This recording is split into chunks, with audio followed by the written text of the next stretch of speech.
Hey guys, it's Crossroads here. Today I want to talk about a stock that I don't really usually talk about a lot. It's Duolingo. It's one that I owned very briefly. I decided I have a stronger conviction in other plays, and that worked out quite well.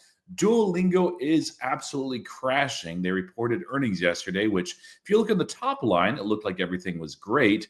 But it's really not feeling great right now. It's down about 25%. Of course, the market just opened, so that can change dramatically by the time you see this video. But this is a huge drop, and we can see just how much that they've dropped this year, that they were trading in the 560. So value has been cut in nearly in half. Maybe the stock got a little bit ahead of itself, but this is really interesting. Now, if you look at the valuation metrics, this is, by the way, non-GAAP PE ratio and forward PE ratio as well. I think that's probably the right way to analyze this. It's a software play. But if you look at GAAP, it looks pretty expensive. But look at revenue growth, 41% year over year. Profits growth is quite amazing. By any growth metric, they're doing quite incredible. Gross margin has taken just a little bit of an impact, but it's still looking very good. Cash to debt, everything lines up well, except for possibly some of the valuation measures. Price to sales, price to book doesn't really matter there. So why is Duolingo crashing if the results were really good? And is it a buy? I will give you the short version first. It's crashing because something happened in earnings that we're going to talk about in just a moment that seems to have validated the bear thesis, at least partly. And because of that, I would say, even though it's a big price discount from where it was before, I would say, at least for me, it's not a buy, at least not yet. And let's talk and break that down a little bit. So this right here is really the reason, and I want to give this user credit. Brad Friedman also, mentioned this as well, but he broke it out well. He said that, okay, so top, bottom line, everything the algos were looking at were great. You see that initial pop. But then when you actually look at the guidance, now the guidance is inferred if you look in companies that report to do guidance for the full year and then 1 quarter at a time. Typically, you do a quarter four guidance, they have an annual guidance. And so if they don't increase that, if they keep that the same, you keep guidance the same there as well. If you had a huge beat in quarter three and you don't raise guidance in quarter four, essentially that's implying that you're looking at quarter four being softer than initially expected. At least that's the way that most of the time the market perceives it. So we can see here the revenue guide is 275 million versus 271 million this quarter. Bookings guide is right there as well. EBITDA guide is also down. And that's really interesting and something to keep an eye on, even as they supposedly focus more on teaching and user growth than monetization. We are seeing that. And so we'll have to see whether that strategy works or not. But here's the issue is that there's this narrative that hangs over Duolingo right now. And the narrative is that AI is going to kill Duolingo, or at least very much disrupt them, compress margins, slow growth, and all of that. I think that there's maybe just a tiny, tiny glimmer of truth in that, but largely I've not found that compelling. Why? At least in my use cases with different LLM models and language translation, they can do okay. I haven't used any of these tools recently as far as language learning. I just haven't had the time. But what I've heard from others say is it's just not nearly as good as Duolingo. Duolingo has a really good product there. Now, whether or not you think that it effectively teaches language, that's a different discussion. I know several languages, although not at a fluent level other than English. Hopefully I'm fluent there.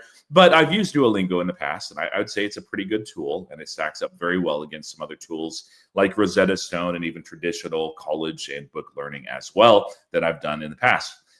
Regardless, Duolingo, I think, is going to be pretty resilient. They are using, of course, AI, which is some of the criticism. They continue to grow incredibly well and accelerate, but they're focused more on the top line than the bottom line right now, which is actually the right approach for a business in this stage. Yet, nevertheless, when people see earnings like this and they see some compression there, this is exactly what bears have been projecting because of AI.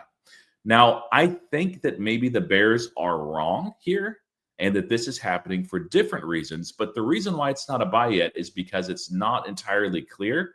And it may take several quarters to really clear up and see that this narrative regarding AI is false, or perhaps maybe I'm wrong and it's actually true as well. So what are the issues that may have contributed beyond just AI compression? Maybe there's a tiny bit of that, but I don't know. I don't think so. There's several.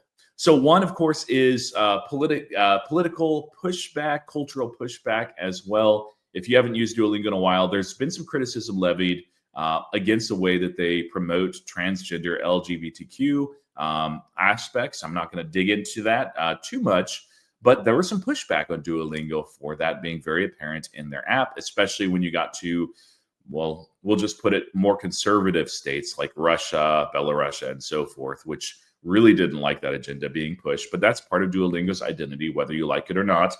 And also, Duolingo has made some political and cultural references that some deemed inappropriate, such as a criticism of J.K. Rowling, where they said that they thought that she was being mean or something like that. Now, we can think that this is a bit silly and over the top, but it doesn't take much for some to begin to say, okay, well, should I really be paying for Duolingo in this kind of environment?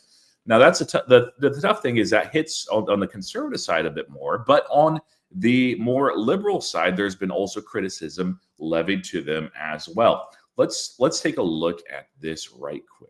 So about 6 months ago, Duolingo famously or infamously came out several different op-ed pieces, but this is from LinkedIn. It was an all-hands email related to, from their CEO that they were going to be AI first. And if you go through this, it sounded pretty good to me. I wasn't a Duolingo investor at the time. I still am not. But there was a lot of pushback from this as well. They mentioned, by the way, headcount will only be given if a team can automate more of their work, just some constraints. And they were basically shifting some of their workflow to AI away from creators. Now, that's not being done en masse, but they're certainly implementing and using AI. And so there's two bits of criticism. One is people did not want AI writing the code and writing the language and everything. And the other concern that some had was the potentiality for AI slop. I've, again, not used a platform in a couple of years now, but those that have been using the platform, I've heard it from both ways. They say nothing's changed. It's the same platform as it was, with one, I guess, big change that we're going to talk about next. But also, I've seen some others that said, no, it's gotten a lot sloppier. It's just downright wrong a lot more often, and AI will hallucinate. We've seen a good bit of that as well in other platforms. So we'll have to see whether or not that continues. But that were more left-leaning, I would say. People were taking a shots at Duolingo. Were saying that they're going to protest as well. And that, of course, is where the stock price began dropping about 6 months ago.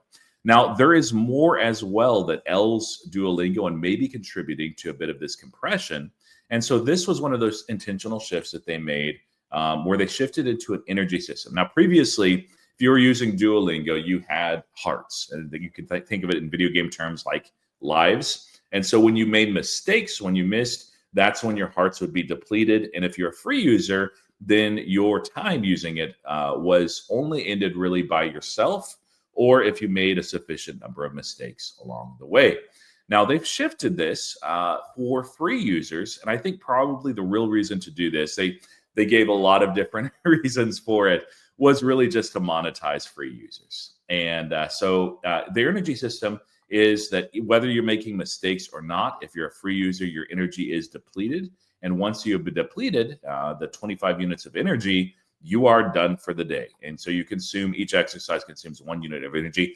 It's still very generous any way you slice it. I didn't quite understand the criticism here. And yet a lot of people did not like the shift from 5 mistakes essentially to just 25 lessons, all that you can have. And there's also additional penalties for having errors and corrections. So it's an interesting way to look at this. Now, a lot of people say, well, this shouldn't really impact their bottom line. This is just free users.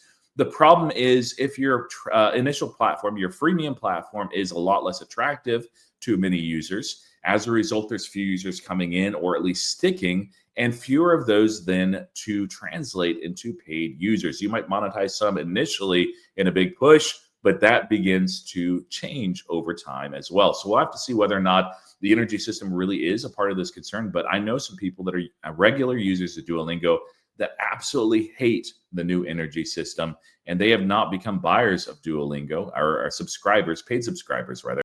Now, the last reason why I think that there might be some compression is they've had a stellar marketing team. They've done many marketing campaigns that have just went viral, and they have a really good team at doing this. And one of their key leads, I think their key lead, frankly, although I'm sure they have credible marketers as well, left Duolingo. She is now the head of social at DoorDash.